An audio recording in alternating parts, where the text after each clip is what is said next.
Welcome back to the IBFP. Here's your host, Foxy New.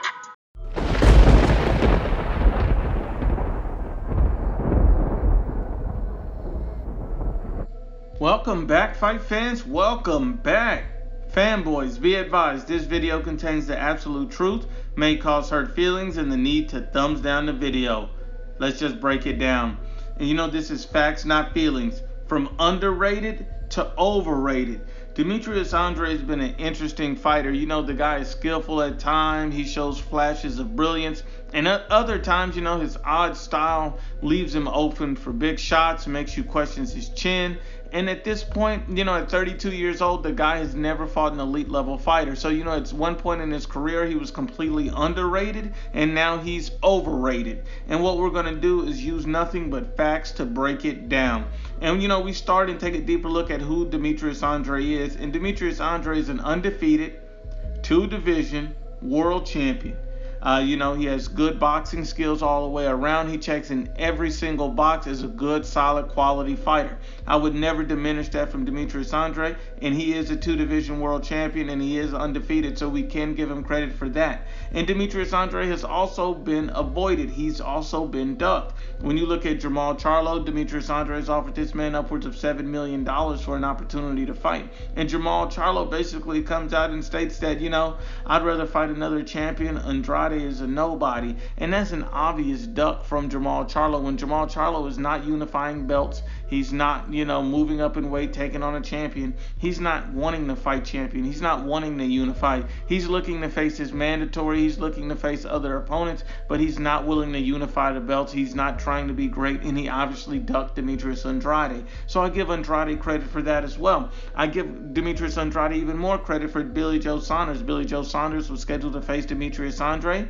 back in 2018, and then he failed the drug test. So that wasn't Demetrius Andrade's fault. Then Demetrius Andrade extended another offer at 168 pounds to face Billy Joe Saunders, and yet Billy Joe Saunders turned that offer down. So at the end of the day, Demetrius Andrade has been ducked openly by Jamal Charlo and Billy Joe Saunders. So I definitely understand, why some people say that Demetrius Andrade is avoided, because he was avoided by those two particular fighters. So I do respect him in that regard, and he is undefeated, and he is a two-division world champion, so I can give him credit for those things. But really, why the guy is overrated, at this point, is people talk about this guy like he's the best fighter we've ever seen. People talk about this guy like, he's the best fighter in the division of 160. He's proven something at some level when he truly has not. You got to think about it.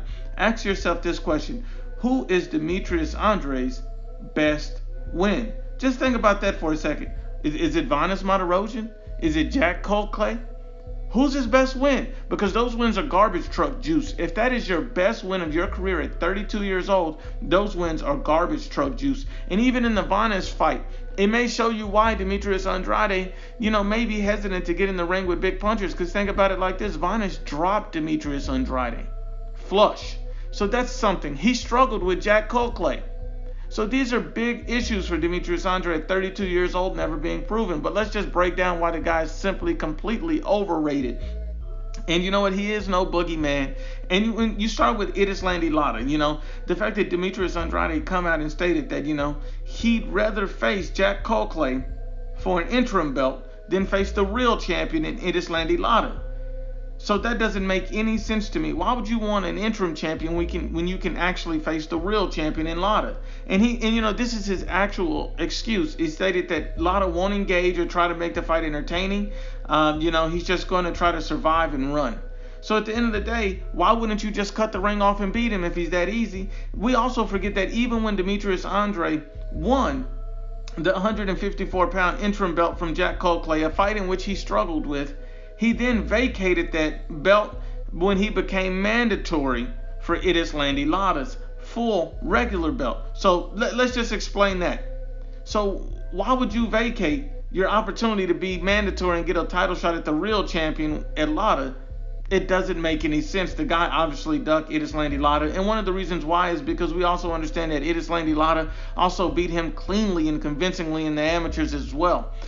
You also see Demetrius Andrade with this misconception, that, hey, he pulled out of the Jermell Charlo fight over money, over a purse, all of that. Well, he simply didn't want to smoke with Jermell Charlo. That's really what it came down to, and that's proven by lawsuit documents obtained. And, at the end of the day, Demetrius Andrade had a lawsuit against Rock Nation Sports where he exposed himself. So we understand that all of that was a lie. It was never about purse. He simply didn't want to fight Jermell Charlo. He didn't want to risk it. So that's two fighters and two fights that he could have had on his resume that have already elevated him. He could have fought Erislandy Lara. He could have fought Jermell Charlo. Those would have been great names to have on his resume, especially at this point in his career at 32 years old. So these are two fights that he literally walked away from. And then he also recently came out and stated that, he's no longer interested in facing Gennady Golovkin, a world champion in the division. So why would you not be interested in facing another world champion in the division? Why would you not be interested in unifying that belt, regardless of his age, regardless of how you feel about his career?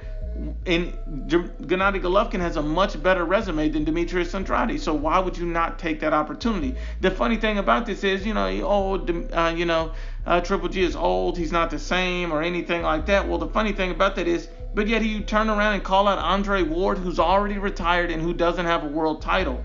What sense does that make? It makes no sense. Only an idiot or a moron wouldn't be able to understand that. You're calling out a fighter who's retired, who's inactive, and who doesn't have a world champion, and you're passing up on an opportunity to face a guy like Triple G, taking yourself out of the running for a Triple G fight against another guy which you could unify a belt. It simply doesn't make sense.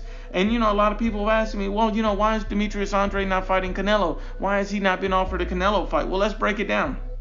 Demetrius Andrade has already came out and stated that he doesn't want to fight behind closed doors. And he refused to fight Canelo Alvarez. And this is the exact words: I'm not fighting Canelo Alvarez behind closed doors. So those are his words. He's not fighting Canelo behind closed doors. Canelo Alvarez's next fight likely becomes behind closed doors because of the coronavirus. He's also told Canelo Alvarez he needs to be willing to take a pay cut. So at the end of the day, this guy simply is about a payday. If the reason why people are fighting behind closed doors is because of COVID. And even with that, we understand that there's going to be pay cuts. With no live gate, there's going to be pay cuts. And why would you expect Canelo to take one when he's the draw? He's the one bringing in the fans. I mean, if you look at Demetrius Andrade, he can't even sell a wing dinner. We got to be honest and unbiased. It's really facts, not feelings. He's went from underrated to being an overrated fighter. Let's just be honest. Once again, it's the IBFP.